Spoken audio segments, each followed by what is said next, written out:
ప్రియ దివ్యవాణి ప్రేక్షకులారా, నీ సాక్షిగా కార్యక్రమమునకు మిమ్మల్ని అందరినీ కూడా ప్రేమతో ఆహ్వానిస్తున్నాను.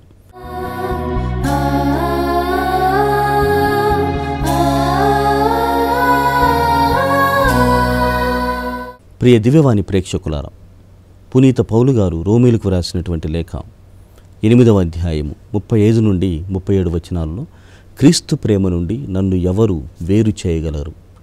క్షామము కానీ, యుద్ధము కానీ, ఇబ్బంది కానీ, దురదృష్ట పరిస్థితులు కానీ, అంతకు మించి మరణము సైతము కూడా ఆయన ప్రేమ నుండి నన్ను వేరు చేయలేదు అన్నటువంటి గొప్ప వాగ్దానంతో కూడినటువంటి మాటలతో మన విశ్వాసమును పౌలు గారు బలపరుస్తున్నారు. అప్పుడు చాలామంది పోటా రిట్రీట్ వెళ్తాను, పోటాకి కేరళ వెళ్తుంటే అప్పుడు నన్ను కూడా వాళ్ళతోటి మా అన్న జాయిన్ చేసిన తర్వాత పోటా వెళ్ళాను. వెళ్ళి రిట్రీట్లో అటెండ్ అయినాను. లాస్ట్ రోజు అక్కడ సిస్టర్ వర్గీస్ అని ఉన్నారు.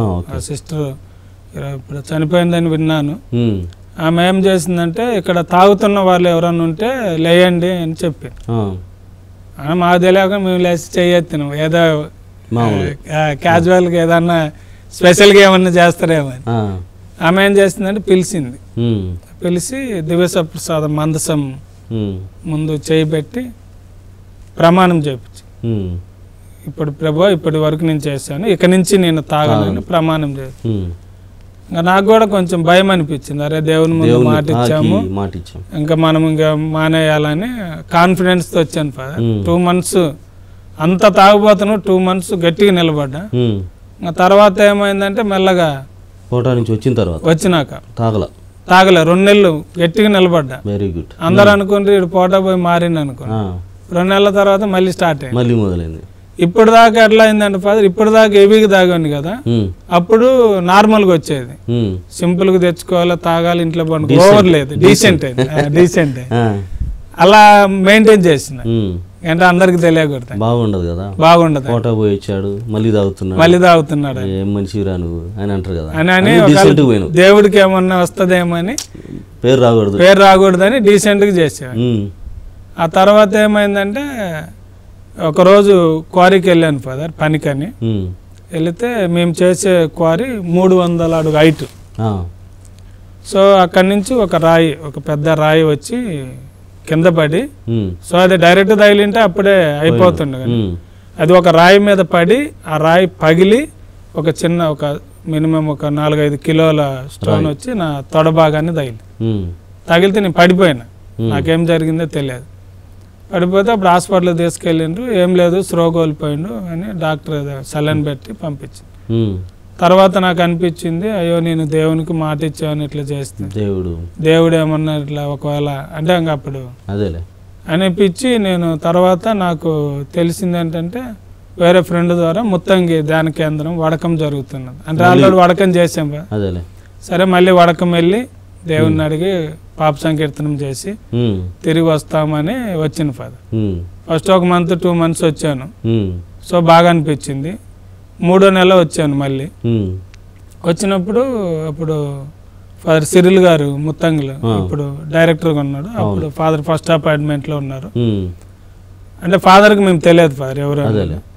ఆయన డైరెక్ట్ స్టేజ్ మీదకి వచ్చి రావటమే, ఇక్కడ ఎవరో ఒక వ్యక్తి ఉన్నావు, నువ్వు బాగా తాగుబోతనంతో ఉన్నావు, సో దేవునికి మాట ఇచ్చావు, నువ్వు మాట తప్పినట్లున్నావు, నువ్వు ఇక్కడి నుంచి మారి నువ్వు దేవుని వైపుగానే ఉంటే, దాన్ని మానుకుంటే దేవుడు నీ మీద గొప్ప ఆశతో ఉన్నాడు, నేను గొప్ప స్థాయిలో నేను దేవుడు వాడుకుంటాడు అని చెప్పాడు. నేనేమనుకున్నా అంటే, నా పేరు తెలియదు, ఊరు తెలియదు, ఫాదర్ గారే అట్లా చెప్పాను, అసలు పరిచయమే లేదు. ఇప్పుడు అనిపించింది ఇంకా నిజంగా దేవుడు ప్రవక్తల ద్వారా మాట్లాడినట్టు ఫాదర్ గారి ద్వారా మాట్లాడాడేమని అప్పుడు నాలో మార్పు మొదలైంది. ఆ తర్వాత ఒక 5-6 నెలల తర్వాత ఫాదర్ గారు పరిచయం అయ్యారు. అయినప్పుడు చెప్పాను, ఫాదర్ ఆ రోజు 1 నెలలో ఇట్లా చెప్పారు మీరు ఫాదర్ అని. అంటే అవునా, ఓకే, వెరీ గుడ్, మరి ఇప్పుడు అది మానవా కంటిన్యూ చేస్తున్నా? లేదు ఫాదర్, మానటం కోసం ట్రై చేస్తున్నా. అంటే మానుక, అది దేవుడు చెప్పింది, అది మీరెవరో తెలియదు, మేము చెప్పింది కాదు. సో దేవుడు అంటుండు కదా మానమని, మానుకొని చూడు, దేవుడు దీవెనలు కదా మనకు కావాల్సింది, అందుకే కదా ఇంతమంది వాడకానికి వస్తానని ఒక సలహా ఇచ్చింది.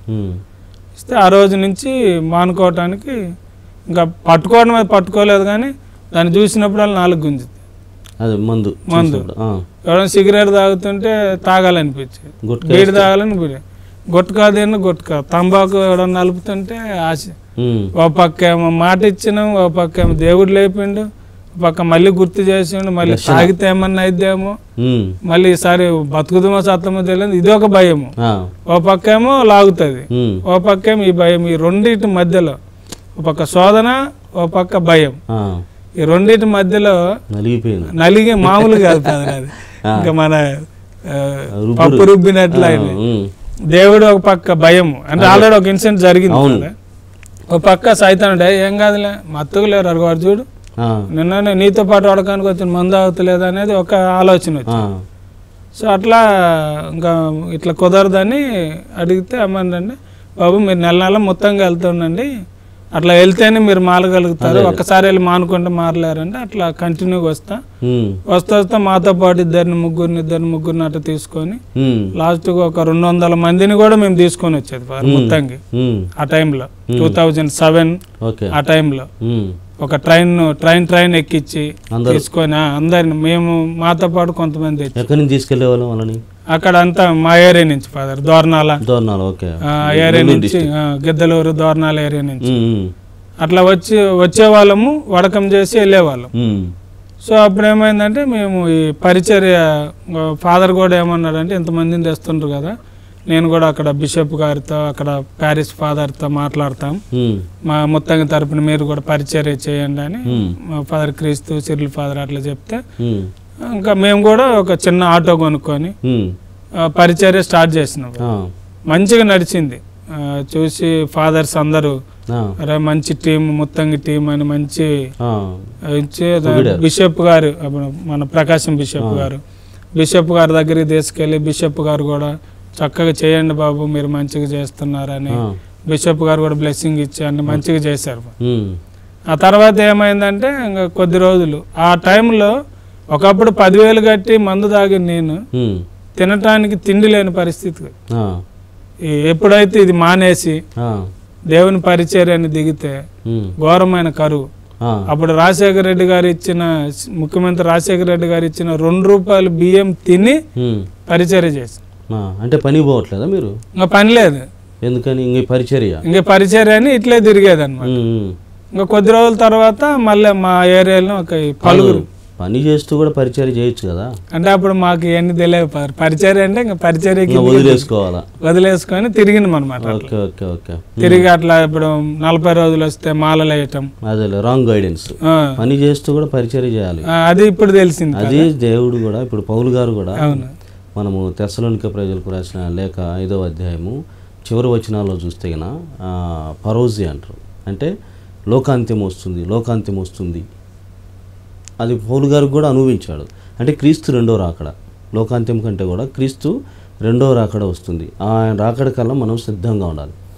మంచి క్యారెక్టర్తో, మంచి నడవడికతో, నైతికతతో మనం సిద్ధంగా ఉండాలని. అప్పుడు ఏం చేస్తాడు పౌలు గారు? అక్కడే చెప్తాడు ఏంటి, పెళ్ళిళ్ళు అయిన వాళ్ళు, వివాహితులు వివాహం కానట్లుగా, వివాహమైన వాళ్ళు వివాహం చేసుకోవాలన్నప్పుడు దాని మీద అవసరం లేనట్లుగా మీరు వ్యవహరించాలి, మీరు దేవుని పట్ల ఆయన 2వ రాకడ కోసం సిద్ధపడాలి అని చెప్తాడు. అంటే ఒకలాంటి పూర్తిగా వచ్చేస్తున్నాడేమో, ఇప్పుడే వస్తుంది, యాక్చువల్లీ ఇమ్మనెంట్ అంటారు, ఇక్కడే ఉంది, ఇక్కడే జరగబోతుంది అనేటువంటి తత్వంతో మనం సిద్ధపడాలి. ఎందుకంటే ఈ మరణం ఎప్పుడైనా దాపురించవచ్చు, క్రీస్తు 2వ రాకడ కూడా ఎప్పుడైనా రావచ్చు. కాబట్టి నువ్వు ఎప్పుడు కూడా సిద్ధంగా ఉండాలి అనేది. కానీ ఈ పరిచర్యలో ఆలోచనలో ఏమవుతుందంటే ఇంకా పనులు మానుకుంటారా, ఆయన ఎప్పుడు వస్తాడా రాకడ కోసము ఈ భజన చేస్తూ ఉంటారు. మంచిదే, కానీ మరి జీవితం ఎలా కొనసాగించాలి తర్వాత అర్థమయ్యి మళ్ళీ తను బోధించడం మొదలు పెడతాడు. పని చేస్తూనే పరిచర్య, నీ పనిలో పరిపక్వత, నీ పనిలో నిజాయితీ. అక్కడ కాదు అసలు విలువైన, అక్కడ శోధన ఉండేది. కూర్చొని మోకాళ్ళ నుండి ధ్యానం చేసి దేవుడు అంటే ఏముండవాడ, నిన్ను ఏ శోధన ఉన్నా కానీ పెద్దగా నీకేం కాదు. But in the work, in the field, అక్కడే నీకు శోధన వస్తుంది. ఇప్పుడు మాకు కూడా గురువులుగా నేను ఒక గురువుని అని చెప్పేసి ఊరక మోకాలు ఉండి ప్రార్థన చేసుకుంటా అంటే మంచిదే, ఎలాంటి ఏం కాదు. కానీ నేను పరిచర్యలో ఉండాలి, విలేజ్లు పోవాలి, సందర్శన చేయాలి, సెటిల్మెంట్లు చేయాలి, తర్వాత ఎన్నో రకాలైనటువంటి శోధనలు వస్తాయి. అన్నీ తట్టుకుంటేనే కదా నేను చివరికి నిలబడేది. ఈ క్రమంలో వదిలేసి పరిచర్య పక్కన పెట్టి ప్రార్థన అనకూడదు, ప్రార్థనలు పక్కన పెట్టి పరిచర్య అని కూడా అనకూడదు. పని చేస్తూనే పరిచర్య చేయాలి. సో ఆ విధంగా మీరు పని పక్కన పెట్టి పరిచర్యను చేసాం. కొద్ది రోజుల తర్వాత మా ఏరియాలో ఈ పలుగురాయి అంటారు, పలుగురాయి తెలుసు. ఆ పలుగురాయి ఆర్డర్ వస్తే క్వారీలో ఇప్పుడు మీరు చెప్పారు కదా పని చేస్తూ పరిచర్య చేయాలి మొదలు పెట్టారు. సో అది స్టార్ట్ అయింది. అది గుడ్. అప్పుడు మేమేం చేసామంటే మాలలు వేసాము. ఇప్పుడు మా ఊరిలో ఒక బ్రదర్ బాలస్వామి అని, వన్నం బాలస్వామి అని మా భార్య వాళ్ళ ఊరు. ఓకే. సో ఆయన ద్వారా మేము మాలలు వేసి 40 రోజులు మాలలు వేసి ఇప్పుడు మీరు చెప్పినట్లు తపస్కాలం, మీరు చెప్పినట్లు పని చేసుకుంటూ తర్వాత పరిచర్య చేసుకుంటూ జపదండలు చెప్పుకుంటూ పగులంతా పని చేసుకొని రాత్రిపూట ప్రార్థన చేసుకుంటూ అటు 40 రోజులు దీక్షలేసి ఇట్లా ముత్తంగి వడకాలకు వస్తూ ఆ విధంగా నాలో ఉన్న కొన్ని ఈ మెయిన్ ఫాదర్ కొన్ని అని కాదు, మెయిన్ తాగుడు అనే దాన్ని అవాయిడ్ చేసుకుంటూ వచ్చాను. ప్రియ దివ్యవాణి ప్రేక్షకులారా, నీ సాక్షిగా కార్యక్రమంలో ఓ చిన్న విరామం తీసుకుందాం.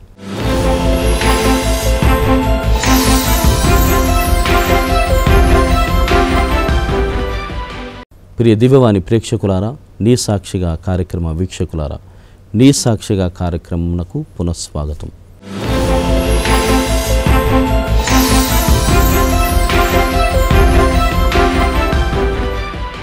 సో ఒకరోజు ఏమైందంటే ఫాదర్, ఇంకా ఇంట్లో కూడా పరిస్థితులు ఇంకా మీకు తెలుసు, ఇంకా అన్ని ఉమ్మడి కుటుంబంలో కొన్ని పరిస్థితులు వచ్చినప్పుడు డిమాండ్స్ అట్లా వచ్చినప్పుడు ఏం చేయాలో నాకు అర్థం కాని పరిస్థితిలో ఇప్పుడు సౌజన్య అని ముత్తంగిలో వరకు చేసింది. ఒకరోజు ప్రేయర్ మీటింగ్కి మా ఊరు పిలిపించాం.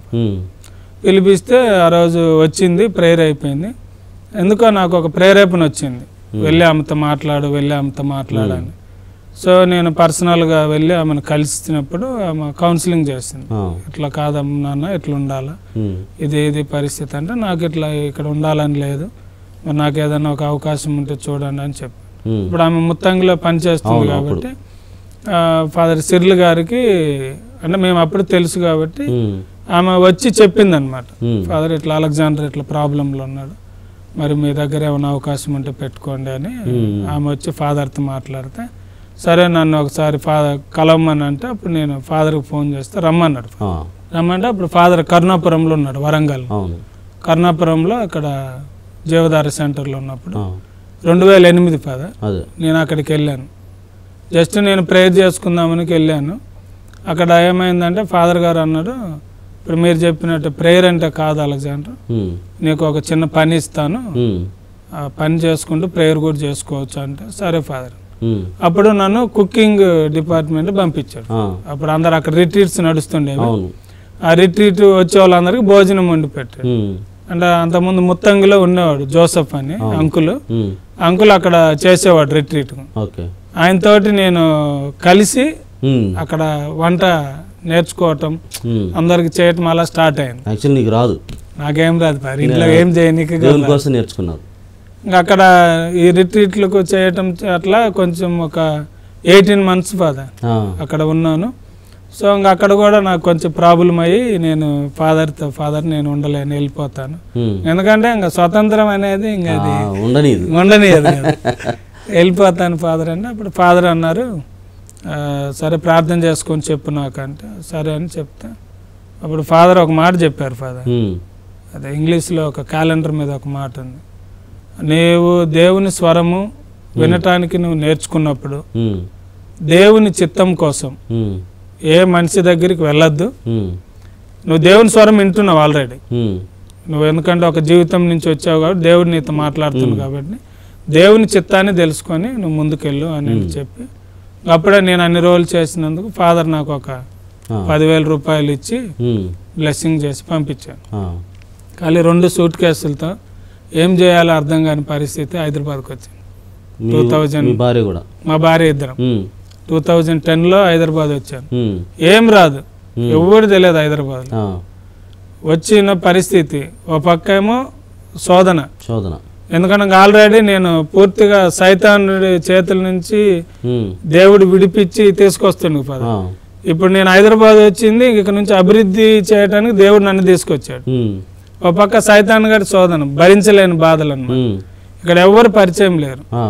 అట్లా మా ఊర్లో ఉన్న ఒక బాలస్వామి, మా ఫ్రెండ్ వెన్నం బాలస్వామి అని, ఆయనకు తెలిసిన ఒక ఫ్రెండ్ ఉంటే ఆ ఫ్రెండ్ ఇంటిలో నేను ఉండటానికి ఒక అవకాశం కల్పించారు. ఆయన పేరు, నాకు అవకాశం ఇచ్చిన పేరు పిచ్చయ్య, మర్చిపోకూడదు. ఎందుకంటే ఈరోజు ఆయన అవకాశం ఇస్తేనే ఆ ఇంట్లో ఉండగలిగా. ఉండి నేనేం చేశానంటే ఆ 10,000 తెచ్చుకున్నాను పద, ఈ ఛార్జీలకు ఖర్చులకు అక్కడ ఉండటానికి, ఇంకా నేను ఏదో వంట చేసుకోవటానికి ఒక 5,000 అయిపోయినాయి. ఇంకా 5,000 ఉన్నాయి. ఏం చేయాలని పరిస్థితి అని ఒక 2,000 కట్టి డ్రైవింగ్ స్కూల్కి వెళ్తే 15 రోజులు వెళ్ళాను పద. 15 రోజులు వెళ్తే ఇంకా ఏం అర్థం కావట్లేదు, డబ్బులు లేవు, ఏం పని చేయలేము, పని ఎవరు చెప్పలేరు, ఇలాంటి పరిస్థితి ఎట్లా ప్రభు అని అనుకొని ఆలోచిస్తున్నప్పుడు ఒక వేరే ఫ్రెండ్ ద్వారా బాబు ఒకసారి డ్యూటీని వెళ్తావా అన్నాడు. నాలో విశ్వాసం అనుకొని నేనేం చేసి వెళ్తానన్నా. ఏం రాదు, 15 రోజులు వెళ్తే ఏమొస్తుంది, డ్రైవింగ్ రాదు. పోతే సారు చూసిండు, ఏం పేరు బాబు అంటే అలెగ్జాండర్ అంటే క్రిస్టియన్ అన్నాడు. అంటే నాకు దేవుడు నాకు పేరు పెట్టింది కూడా ఫాదర్ MSFS ఫాదర్స్. ఈ పేరులోనే ఒక క్రిస్టియానిటీ ఉన్నది. ఎవరు అడిగినా కూడా అంతే కదా, అలెగ్జాండర్ అంటే క్రిస్టియన్ వానే అడిగారు డైరెక్ట్. సో అడిగితే అవును సార్ అని చెప్పాను. సరే తాళం ఇచ్చి టెస్ట్ డ్రైవ్ చేయమని చెప్పి వచ్చి కూర్చున్నాడు. చిన్న గల్లి పద, చిన్న గల్లి, అటో బండి ఇటో బండి ఉంది, అది రివర్స్ తీయాలి ముందుకు కూడా.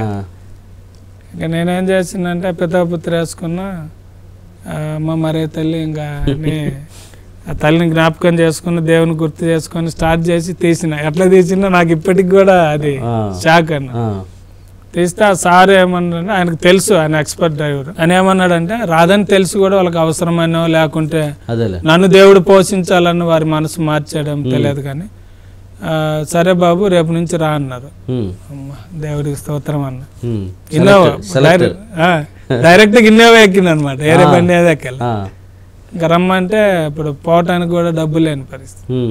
అక్కడ మన ఇక్కడ ఏసీఎల్ అని, నేనుండే కుషాయిగూడలో ఉన్నప్పుడు, కుషాయిగూడ నుండి యేసరావు నగర్, యేసరావు నగర్ నడుచుకుంటూ వెళ్ళాను ఫస్ట్లో 4 కిలోమీటర్లు నడుచుకుంటూ వెళ్తే, తర్వాత సార్ ఎట్లా వచ్చావంటే నడుచుకుంటూ వచ్చినాను సార్ అంటే, లేదు పలాని బస్సు ఉంటుంది, ఆ బస్సు ఎక్కి ఇక్కడ వినాయక నగర్లో దిగాని. అప్పుడు సార్ ఒక 100 రూపాయలు ఛార్జీకి ఇచ్చి, అప్పటి నుంచి రోజు బస్సులో పోవటం స్టార్ట్ అయింది. అట్లా మెల్లగా ఇంకా నాకు డ్రైవింగ్ రాదు కదా, వెళ్ళి ఆఫీస్కి వెళ్ళేవాడు సారు ఎల్బీ నగర్. వెళ్తే అక్కడ ఖాళీ స్థలం ఉంటే ఇంక నేనేం చేస్తానంటే బండి ప్రాక్టీస్ చేసేది, కూర్చొని రివర్స్ ముందుకు వెనక్కి అట్లా. ఒక వారం తర్వాత అయినాక కడప పోవాలన్నాడు. డ్రైవింగే రాదు, ఇంకా హైవే డ్రైవింగ్ ఇంకా చాలా కష్టం. సరే ఇంక పిలిచిన దేవుడు నమ్మదగిన దేవుడు కదని భారం వేసి వెళ్ళాను. పోయిన తర్వాత కడప దాకా ఆయన డ్రైవ్ చేశాను, నన్నేం చేయనీయలేదు. అక్కడ నన్ను 1 వీక్ అక్కడ ఉంచి వచ్చారు ఫాదర్.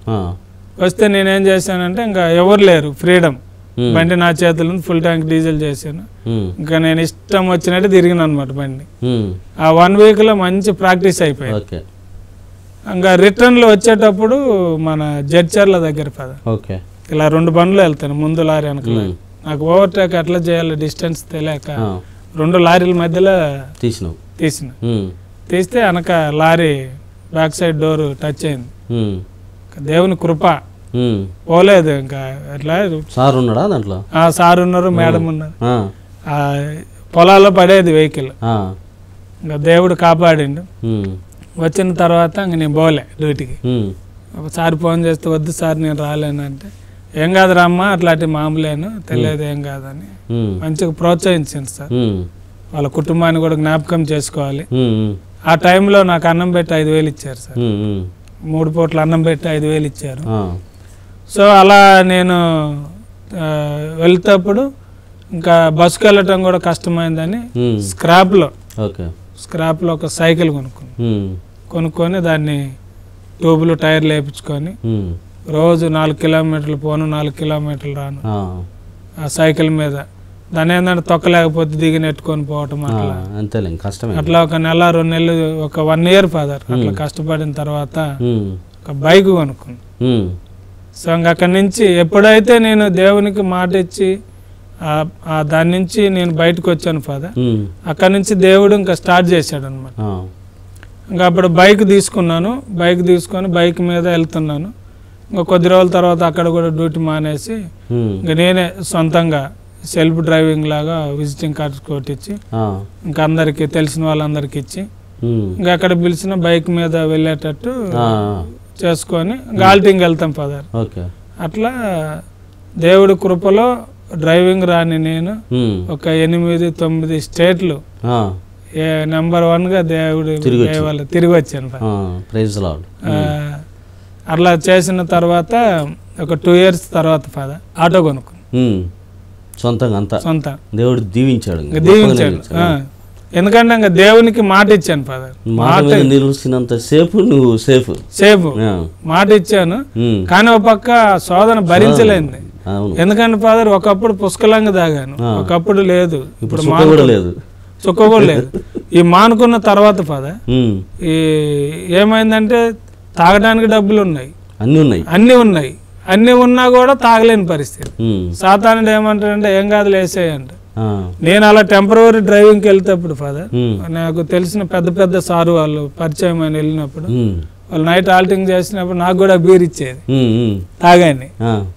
నేను పక్క తాగాలనిపిస్తుంది కానీ ఇంకా మళ్ళా వద్దులే దేవుని మాట ఇచ్చినామని అట్లా సైడ్ పెట్టేది. అట్లా ఉన్నప్పుడు ఒక బంపర్ ఆఫర్ వచ్చింది ఫాదర్ తాగడానికి. ఒక ఫారిన్ నుంచి ఒక అతను వచ్చాడు, వస్తే అప్పుడు ట్రావెల్స్ ఏజెన్సీ నుంచి నేను వెళ్ళాను పికప్ చేయని. వెళ్తే ఆయన తాజ్కిషన్ హోటల్ పికప్ చేశాను. ఒక 2 days తిప్పాను సిటీ అంతా. తర్వాత వెళ్ళేటప్పుడు అంటే ఇంకా నాకు వచ్చిరాని ఇంగ్లీష్ ఆయన కొద్దిగా అండర్స్టాండ్ అయ్యి, సో యాటిట్యూడ్ బాగుంది, మంచిగా ఉన్నావు, బాగున్నావు బాబు నేను ఒక గిఫ్ట్ ఇస్తాను తీసుకో అన్నాడు. అంటే గిఫ్ట్ అంటే ఏమన్నా డబ్బులు ఏమన్నా డాలర్లు ఏమన్నా ఇస్తారేమో అనుకుంది. మంచి Johnnie Walker full bottle 7 years old bottle ఇచ్చిండు, మంచిగా ఎంజాయ్ చేయండి. మరి వచ్చే వారం మరికొన్ని విషయాలను తెలుసుకుందాం. అప్పటి వరకు చూస్తూనే ఉండండి మీ దివ్యవాణి టీవీ ఛానల్.